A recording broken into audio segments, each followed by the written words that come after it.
السلام علیکم ورحمۃ اللہ۔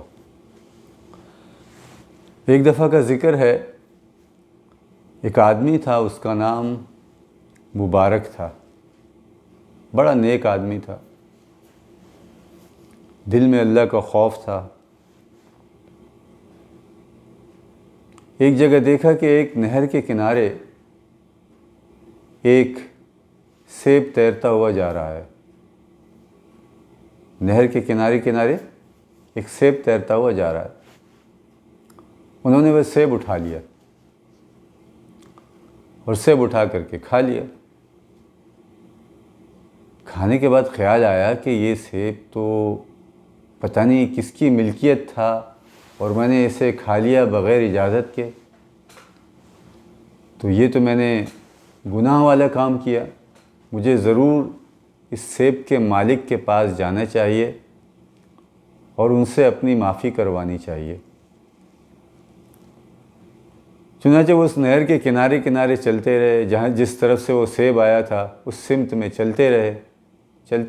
چلتے کافی دور ایک جگہ پہنچے تو دیکھا کہ وہاں سیب کا ایک باغ ہے اور درختوں کی ٹہنیاں کچھ نہر کے اوپر جھکی ہوئی ہیں۔ وہاں سے جو ہے وہ سیب جو ہے وہ کبھی کبھی ٹوٹ کر گرتے ہیں اور اس نہر میں چلے جاتے ہیں۔ یہ سمجھ گئے کہ یہ سیب جو میں نے کھایا ہے ضرور اسی باغ سے آیا ہے۔ چنانچہ وہ باغ کے مالک کے پاس گئے اور باغ کے مالک سے قصہ عرض کیا۔ کہا کہ میں آپ کی معافی چاہتا ہوں کہ میں نے آپ کی اجازت کے بغیر یہ سیب کھایا۔ وہ سیب کا مالک بھی اللہ والا تھا، وہ سمجھ گیا کہ یہ لڑکا بہت دیندار اور تقوی والا لگتا ہے۔ چنانچہ انہوں نے کہا کہ اچھا تمہیں میں معاف تو کر دوں گا، لیکن تمہیں میری کچھ شرط ہے، وہ یہ کہ تمہیں اس باغ میں 5 سال جو ہے وہ نوکری کرنی پڑے گی۔ کھانا پینا تمہیں مل جائے گا، رہنے کی جگہ تمہیں مل جائے گی، تمہاری ضرورت کی جو چیز ہوگی وہ تمہیں مل جائے گی، لیکن تمہیں میرے باغ کی رکھوالی کرنی پڑے گی۔ تو یہ صاحب تیار ہو گئے جن کا نام مبارک تھا۔ کہا ٹھیک ہے۔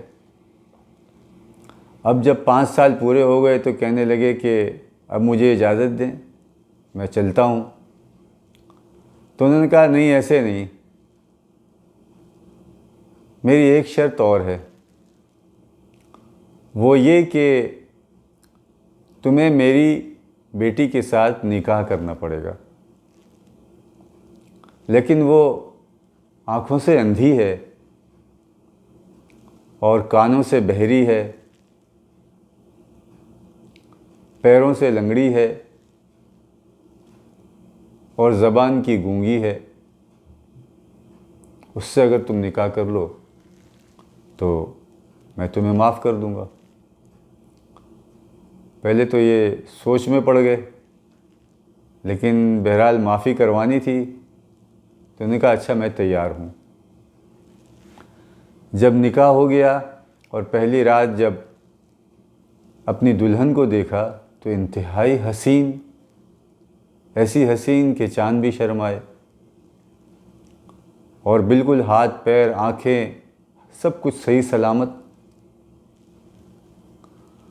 تو بڑے حیران ہوئے۔ تو خیر اگلے روز جو ہے وہ پھر گئے ان کے پاس، باغ کے مالک کے پاس۔ کہا کہ آپ نے تو بتایا تھا کہ ایسی جو ہیں وہ عیب ہیں ان کے اندر، لیکن وہ تو ماشاءاللہ بالکل ٹھیک ہیں۔ تو کہنے لگے کہ میں نے یہ اس لیے کہا تھا کہ آنکھوں سے اندھی اس لیے کہا تھا کہ اس نے کبھی بھی اپنی آنکھوں سے کسی ناجائز بات کو نہیں دیکھا، کسی گناہ کو نہیں دیکھا اپنی آنکھوں سے، اس کی آنکھوں نے کوئی گناہ نہیں کیا۔ اور میں نے کہا تھا کہ زبان کی گونگی اس لیے ہے کہ کبھی بھی اس نے کوئی بات لایانی کی، غیر ضروری بات نہیں کی سوائے اور اللہ اور اس کے رسول کی، اور سوائے جو ہے وہ اچھی بات کے کبھی اس نے کوئی گندی بات نہیں کی۔ اور پیروں سے لنگڑی اس لیے کہا تھا کہ کبھی بھی اس کے پیر کسی گناہ کی طرف نہیں گئے، اور کانوں سے بہری اس لیے کہا تھا کہ کبھی اس کے کانوں نے کسی ناجائز بات کو نہیں سنا۔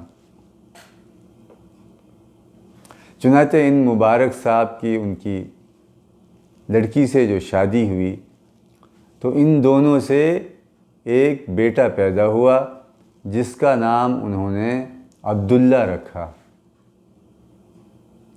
اور وہ عبداللہ بڑے ہو کر اپنے وقت کے امام بنے، اور ان کا نام ان کے باپ کے نام کے ساتھ یعنی عبداللہ بن مبارک لیا جاتا ہے، جن کا تاریخ میں اور اسلام کے اندر اور حدیث میں ایک بہت بڑا مقام ہے، جن کو ہم عبداللہ بن مبارک کے نام سے جانتے ہیں۔ اللہ سبحانہ و تعالی ہمیں بھی ایسے ہی لوگوں کی پیروی نصیب فرمائے۔ السلام علیکم ورحمۃ اللہ۔